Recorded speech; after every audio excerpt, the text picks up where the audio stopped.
Welcome to Peace of Mind for Pet Parents, the podcast by BrightHaven Caregiver Academy. I'm Gail Pope. And I'm Karen Wylie. And together we're here to support you in navigating life with your aging or ill pets. We know how deeply you care for your beloved companions, and we're here to offer guidance, understanding, and resources for this meaningful journey. Each episode, we'll explore topics that address the daily challenges, emotional realities, and choices you face as a pet parent, helping you and your pets find peace, comfort, and joy. Whether it's making sense of a new diagnosis, adjusting to changing needs, or simply seeking a place to feel understood, you're not alone. Thank you for being here with us. Hello, and welcome back to Peace of Mind for Pet Parents. I'm Karen Wylie, here as always with my wonderful friend and colleague, Gail Pope. Today, we're going to talk about something that I think many of you have probably wondered about, maybe even worried about when you're going through the loss of one of your own animal family members. You start to wonder what's going on among them, what they're thinking and feeling and how they're adjusting. Are they actually grieving? Are they just confused? Do they understand what's happened? And what can we do to help them through it? This is a topic that is close to Gail's heart as well as mine, because between us, we have many years of having larger groups of animals than the average family does. We watch them play together, live together, love one another, and they lose each other. We believe they grieve just like we grieve their loss. Gail, let's start with you, because at BrightHaven in the sanctuary, that was a larger family environment with many different animals. I think it'd be interesting for our listeners to hear your thoughts or your observations where you may have seen how the other animals would cope when one member of the family would die. An interesting question. It's really broad for me because I have to take myself back to sometimes the years, but at least the months and days before the death, when the period of anticipatory grief is there.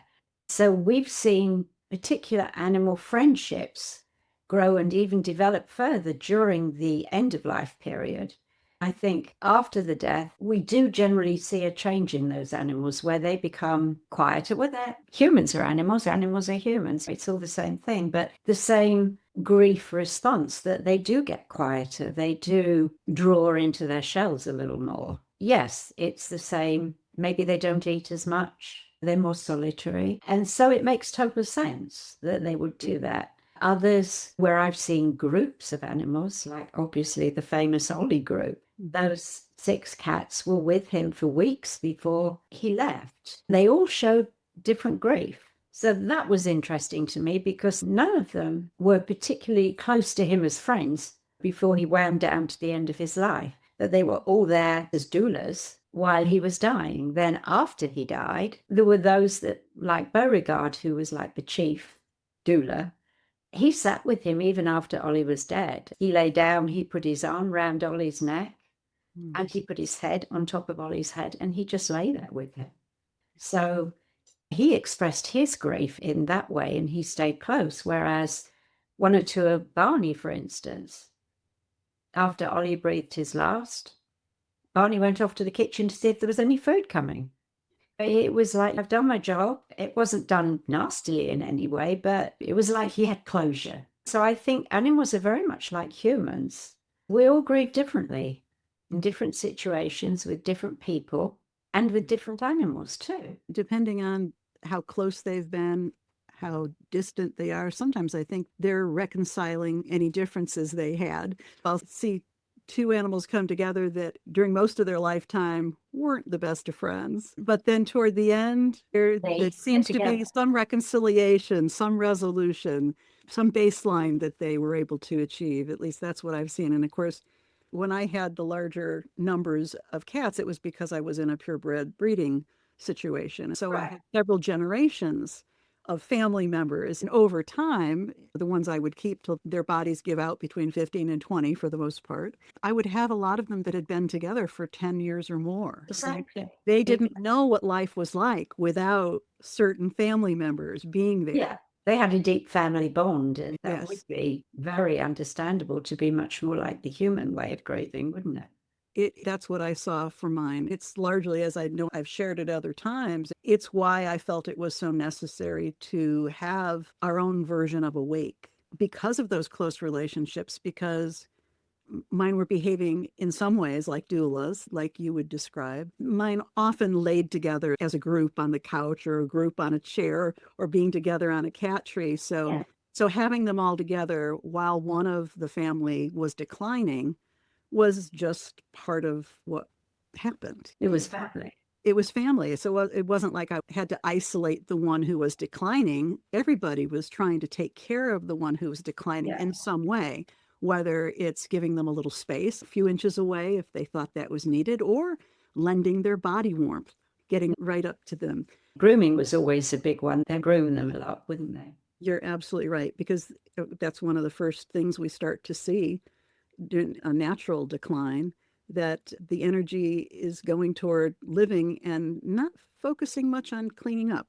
Yeah, exactly. Exactly. Yeah. And so the family members would take care of that. So I really was motivated to try to find ways to help the rest of the kits, KITS, cope afterwards. Then, of course, I've also seen it between cats and dogs, most noticeably what I've spoken about with the two Aussies, Chey and Livy, and their kitty, Mr. Hope.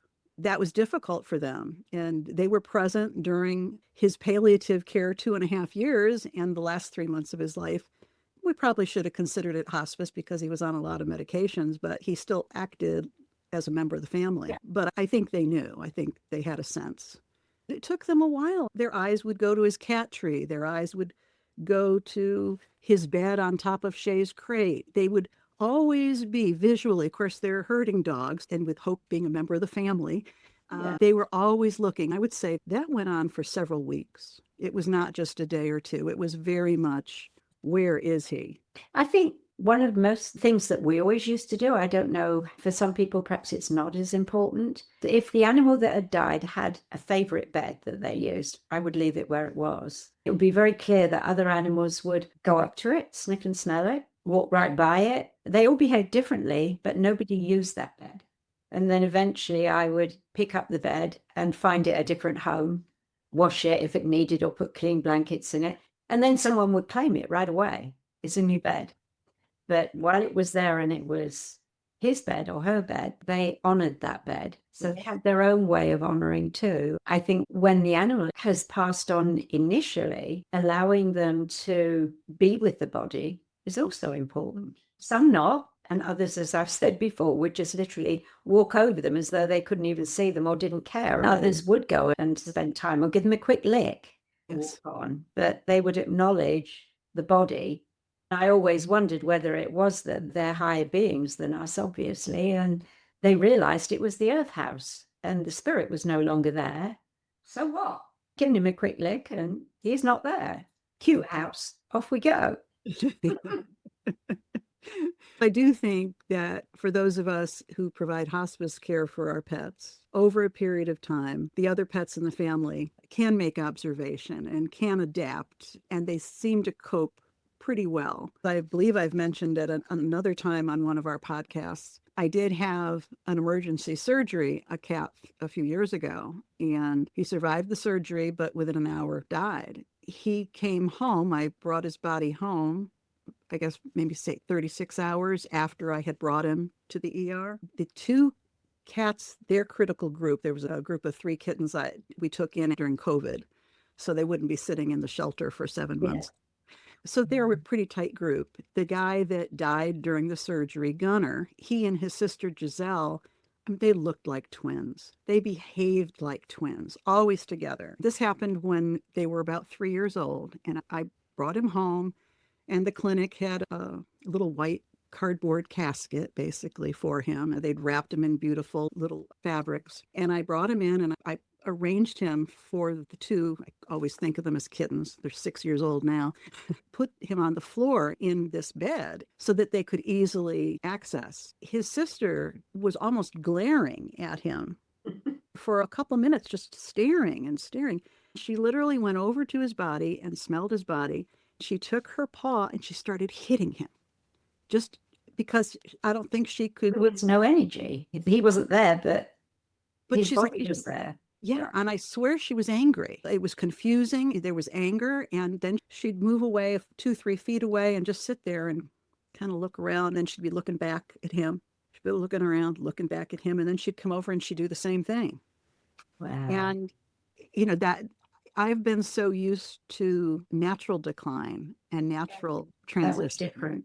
It was very different. I haven't needed to euthanize a pet in many years. So for that death to happen as a result of emergency surgery, this kind of thing I know happens to everybody at some point, but it is very different. I saw that family group of animals act very differently. They didn't use his bed. They were looking for him for a long period of time. It does seem to affect them. So I guess the next part is, what do we do? How can we help them cope? I know one of the things I have tried to do, and this may be something you would do also, is that I try to keep to the household routines the best I can. Yeah, that's good for us too. It's a time when everybody's grieving. So routine, I think, is very important for everyone concerned. Feeding, dinner time, all the things that you're used to. Right. Maybe they're not so exciting for a little while, but gradually I think the animals get back into the routine. Yes. It is something they can hold on to. Yes. And if we do keep to the routine, that encourages them to keep to the routine. And we're more likely to notice who's having a tough time and who's coping okay. Yeah. If all of our habits and routines of the days or weeks are totally off, we're going to miss who might be having a tough time. One of the things that's coming back to me now that I have seen is, if I'm having a tough time, then other animals will come to me to be with me, to help me. Those that wouldn't normally come and sit on my lap would come and be with me and rub up against me. And, oh, it's okay. So they would console me rather than always the other way around. So that was very beautiful. It is beautiful. And sensing your energy. Cats are so good at that.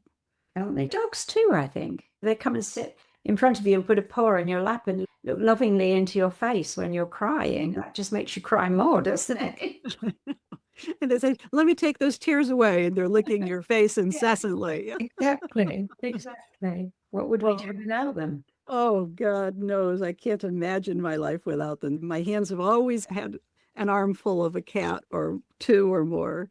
In fact, yesterday, I think I had mentioned to you that what made me want to talk about this kind of stuff today was that I was looking at Facebook for a few minutes while I was having my morning tea yesterday, a video from a farm rescue that would take in all different kinds of farm animals, was showing 2 horses grieving as a goat member of the family was being hauled away in a trailer. Good for the goat. The goat was not going to be the only goat. He was now going to live with another family of goats, and goats are very social. So, I'm sure that sounded very good to them and perhaps great to that one goat. But at the same time, the goat was calling to the horses and the horses were running the fence. Their little friend had been packed up and was leaving. And it's so easy for us to notice the relationships when they're underfoot in our homes and in our beds and walking them every day or whatever. But the farm animals have very strong relationships as well. And I know I said this to you yesterday too. The only thing I think Facebook is great for is that they have shown animals having relationships with one another, how smart they are, how sentient they are. Yes. For the last 15, 20 years, however long Facebook has been a factor in our lives, I think that's changed our culture in a lot of ways. Oh, gosh, yes. Let's hope so. Yeah. Let us hope so. We've talked about BrightHaven as a large group environment.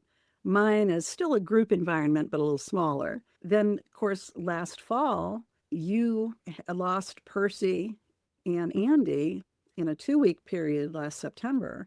You and I had a conversation about it on a podcast episode that we published that is still our most downloaded episode. Oh, wow. 8 months later. And that was when we're focusing on how different it was for you to have gone from we to me. Now you had one pet, one dog, and that was very different for you. It still is. I find myself talking more and more recently about the sound of silence. It's deafening. And it's hard to adjust. It's lonely. I think for me, it's a little bit different because my one dog, Ollie, is not only 18 years old, but he's deaf or blind. I don't know his history. I wish I did, but he has absolutely no understanding of affection. If I cuddle him, there's nothing. If I pick him up and I hold him, he wants to get down. I sit on the floor with him so he's more comfortable because he's blind, so it's not scary. You can almost hear his brain saying, "What in the world is she doing?" So that makes it more difficult because it brings back the highlight of the loneliness of grief and the loneliness of just being without the love of animals around you. Except I shouldn't say that because I know Ollie loves me. I've only got to move from my desk. Whether I smell really strongly, I'm hoping it's just my beautiful energy, but Must really, I move. He follows me. He follows me to the bathroom, to the kitchen, to the front door, to the back door. Wherever I go, I have him with me. And that is just, I've learned to accept that because that takes away my loneliness. Because although I can't cuddle him in the way I want to, I know how much he loves me. Yes. So that is very reassuring. But this time of my life, I know that another cat is going to, I can't be without feline energy. I know the right feline is coming and she will knock on my door at the appropriate time. But it is difficult because for people like me who are this senior in our lives, we have to be very careful about animals that we adopt into our family of one. It's a big responsibility, whether you're married or you live in community of some sort. But when you're on your own and you're elderly, you have to think carefully about planning for the future. If something happened to you tomorrow, what would happen to your animals? And that's something that you and I have talked about quite a lot. And it really comes up and it's very prominent in my mind. Luckily, I have family close by. They're just worried that I'm going to adopt another 100 cats. Not 100, but maybe not just one more. Exactly. They'd be fine with one or perhaps even two. But it's a difficult thing when you're used to the love of animals and you find yourself in a situation, as a lot of people do, that in their living accommodation, maybe they simply can't have another animal. And that, I think, is a huge grief on its own. Yes. Yes. That would be huge. I don't think I would live long after that kind of situation. I've always had animals, cats, dogs, and horses since I could move. I'm rooting for a pair of middle-aged kitties too, because it's hard for them to usually place bonded pairs. Yes, I know. I am actually keeping watch when I think about it on a local website that I've known for a long time when they take senior special needs, medically challenged, particularly cats with ataxia and cerebellar hyperplasia. They also have FIP, FELV. So they're really focused on special needs. And from time to time, they have bonded pairs. It's very difficult for them. There was a bonded pair recently, but luckily they got adopted. I might just have been drawn into them. They didn't have any illness. They were sisters, and they were both blind in one eye. Oh, isn't that interesting? I found that absolutely fascinating. There were photos of them, and it could have been almost the same cat in two photos. Wow. Wow. Amazing. And they literally looked almost as though their eye was sewn up, but there just was no eye. I guess they'd been born that way, but that was interesting. I'm not surprised that you've been window shopping. I can't help it sometimes. We've been talking about your experience, and just for anyone who might be interested in listening to the whole episode, it's episode 30 from September, When We Becomes Me, Navigating Life When Your Pet Family Becomes One. Wow. And I have to say it's one of our best because I'd forgotten all about that. we recorded it not even quite 2 weeks after Percy and Andy had died. We were talking about it all, and I asked you if you'd be willing to talk about it because it was really early in your grieving process, but you shared how you were feeling and what you were thinking about it all, and it touched a lot of people. I think there's a huge lesson there. I think very often we're almost like tortoises, and when we're dealing with grief, we go inside ourselves. For me, I think letting it out, sharing with people who care, it may make you cry. It may make them cry. However, kindred spirits touch the heart, and that can only offer healing. So, yeah, I think I do remember that a little bit now, and it was very special to be able to talk rather than to be shut in this cavern of loneliness and silence that we all experience at the end of life. I think that really is a good lesson to share and care and allow others into your world when you feel lonely like that. Yes, because we published it as a podcast episode, but it was really the kind of conversation about things that you and I always talk about. We just happened to record it that day. I didn't have an outline. I didn't have We just chatted. And it doesn't surprise me that it's still the most downloaded episode, because you really shared your heart and you were so truthful about your experience. It touched so many people. Wow. Yeah. So even if Mr. Ollie doesn't want or need touch, we need to get you a cat.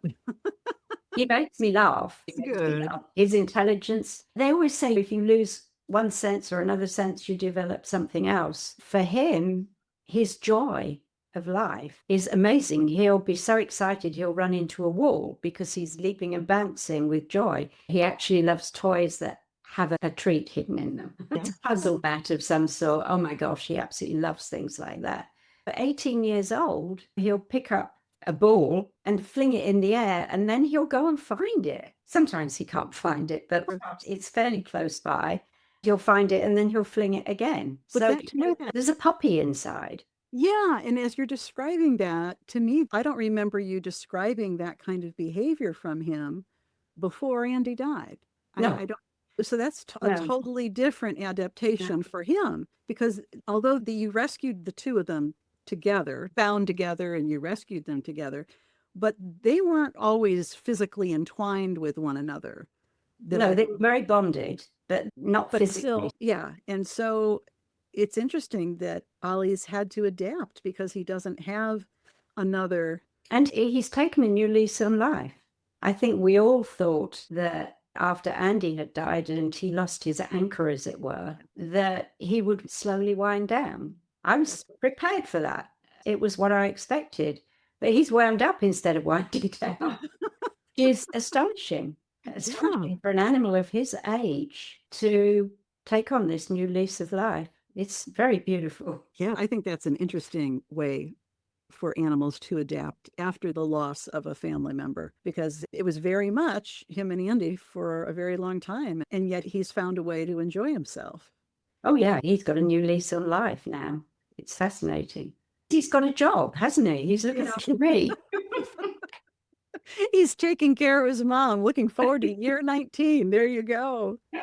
They find joy in the life that they have. The lesson for all of us to take. You know what? I guess it's about finishing off. I wonder if he's here in front of my desk. I'll bring him round and introduce him. Hey, very good. Yeah, let everybody see him.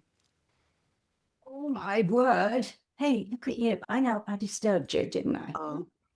That's okay. It's okay. Now, prepare yourselves. This isn't the prettiest sight in the world. He's always got a dirty face, and there's nothing I can do about it. Here's the gentleman. Look at the baby. You want to cuddle? Oh, God. I'll tolerate it. I'll tolerate it. I always called them the white grandpas. He's still a white grandpa. Oh, yeah, he's a chubby. Right. I think he's actually put on weight since Andy left. That's interesting, too. He's sitting on my lap now, and all he can do is turn. He's like, how do I get out of here? All right. I know you want to get down. Tommy's going to let you go.